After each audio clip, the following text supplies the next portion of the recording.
आज गोटे ऑर्डर पाई मु प्रिपरेशन करथिली नान आ पनीर ता संगे पुलाव मु प्रिपरेशन कर देथिली घर पाई। एते गरम होउतिला कि इच्छा हलानी आ अधिका नान बनिया पे जेहेतु वर्षा लगी राइडर के मिलू नथिले तो जेमिति हठात बुक हो गला और राइडर 5 मिनिट फिर देखिले तो तरतरी मु ऑर्डर टा पैक करके देई देली तो तापई शूट भी मु करिनी।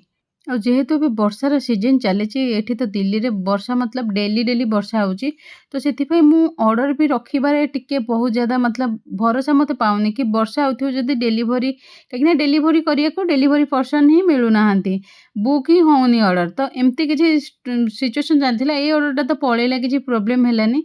बाकी एटा आज मु बाहरु बड़ा पाव मगैथिले आ जिंदगी रे फर्स्ट टाइम मु एटा बड़ा पाव खाउची।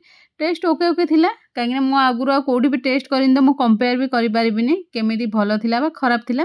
सेकंड टाइम जदि मते खाइबे कोन पचारब तो मु मना करबी नै मु खाइबिनी ठीक ठाक टेस्ट थिला एमिति कि नुह कि वाओ। आपण माने केबेटा खाइछन्ती कि नै कमेंट बॉक्स रे कमेंट करी जणैबे।